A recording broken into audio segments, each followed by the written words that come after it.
Oshi no Ko. Anime ocenione na 8,79 przez około 360 000 osób. Anime ma 11 odcinków i było emitowane w okresie 12 kwiecień 2023 do 28 czerwca 2023. Producentami są Shueisha, Cyber Agent oraz Kadokawa. Czy anime jest warte obejrzenia?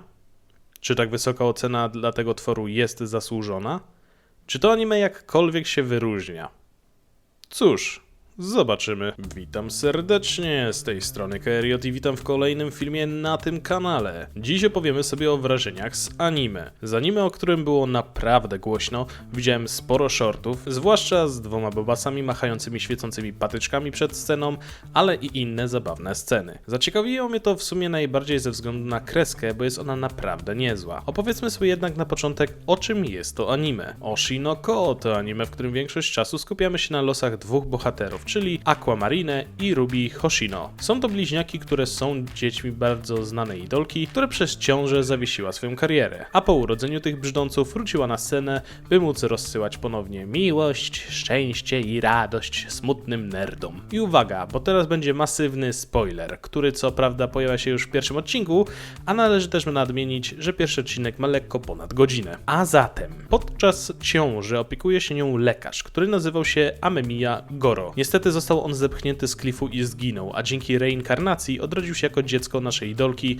Hoshino Ai. Zgadza się, młody doktorek to teraz Aquamarine, dodam tylko, że zajebiste imię dla dziecka, na pewno nie gnębili go za to. Dodatkowo jego siostra, czyli Ruby, również doznała reinkarnacji, a była byłą pacjentką naszego doktorka. I tak oto ta dwójka odrodziła się jako jej brzdące, wszystko przebiegało powiedzmy gładko, aż w pewnym momencie u drzwi idolki pojawił się jakiś psychofan i ją zabił. Nasz główny bohater postanowił się zemścić, znaleźć osobę odpowiedzialną za podanie informacji, gdzie można znaleźć Aję i zabić skurwysyna za to. I tak, dorosły człowiek w ciele dziecka z uśmiechem psychopaty obmyśla plan zabicia kogoś. To już sprawia, że to anime jest zajebiste, naprawdę. Ale powiedzmy też coś o drugiej bohaterce, czyli o Ruby, bo ona w przeciwieństwie do swojego brata nie szuka zemsty, lecz chce kontynuować dziedzictwo swojej matki i zostać idolką. W tym celu prosi o pomoc Saito Miyako, czyli kobietę, która opiekowała się nimi za życia i po śmierci idolki, oraz ma swoją agencję, która zajmuje się popularnymi osobami na social mediach,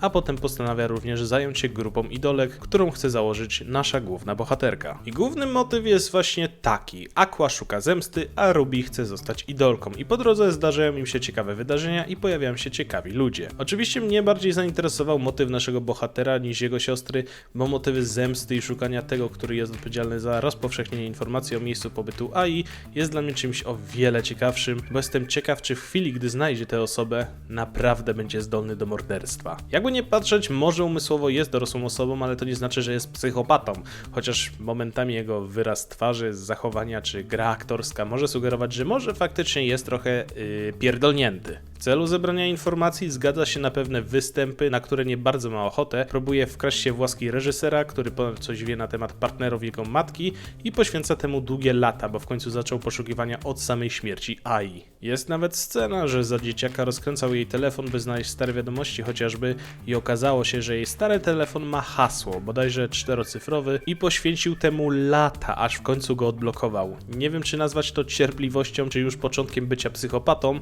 bo faktycznie chce dopaść skurwiela za wszelką cenę, przez co w takich chwilach zaczynam wierzyć, że tak, zabiję go. Co do naszej Ruby, to jej postać mi się również podoba, bo jest to bardzo miła i energiczna osoba, pełna pozytywnej energii. Od lat próbuje w różnych agencjach idolek, nie poddaje się, bo za wszelką cenę chce kontynuować dzieło swojej mamy. Nawet gdy udało się zebrać dziewczyny, przyjęła tą samą nazwę grupy, w której była jej mama. Może nie jest psychopatką jak brat, ale ma ten sam upór i chęć walki o swoje jak Aqua. Obie te postacie są naprawdę zajebiście napisane, cudownie narysowane i przyznam, że całość tworu to istne złoto. Byłem zaskoczony, że jest tak wysoko oceniane, ale już rozumiem dlaczego. Sam pierwszy odcinek, albo bardziej film, to kawał naprawdę dobrego początku dla tej historii i czekam na drugi sezon, bo myślę, że naprawdę warto. Jeśli chodzi o postacie drugoplanowe, to również są naprawdę ciekawe. Zwłaszcza pozostałe idolki w nowej grupie, czyli Arima Kana oraz Memcho. Lubię też postać reżysera, który pomaga naszemu bohaterowi, czyli Gotanda Taishi. Przyznam, co się rzadko zdarza, że muzycznie mi się podoba to anime, a zwłaszcza intro. Ani razu chyba nie pominąłem intra, zazwyczaj tak robię, ale tutaj naprawdę przykuło moją uwagę, bo słuchało się tego naprawdę dobrze. Okej, przejdźmy do małego podsumowania. Fabuła. Fabuła jest ciekawa i na początku wydaje się dość niepozorna, bo idolka zaszła w ciążę, a doktor po prostu chce poprowadzić jej ciążę. Nagle jednak okazuje się, że ma psychofana odwalił grubą akcję, potem sama idolka umiera i nasz główny bohater chce rozlewu krwi osoby, która jest za to odpowiedzialna. Także fabuła jest dla mnie bardzo intrygująca. Audio jest naprawdę niezłe, czy to po prostu muzyka w tle, czy to utwory idolek, czy właśnie intro, także pod tym względem jest naprawdę dobrze. Kreska. Cholernie przyjemna dla oka. Co prawda jestem fanem bardziej bladych kolorów, ale tutaj po prostu robi to klimat i niesamowicie podobały mi się oczy Ai, te gwiazdy w oczach, co potem miało każde z bliźniaków. Niesamowicie mi się podobało, jak Aquy gwiazda zrobiła się czarna. To był znak, że będzie grubo.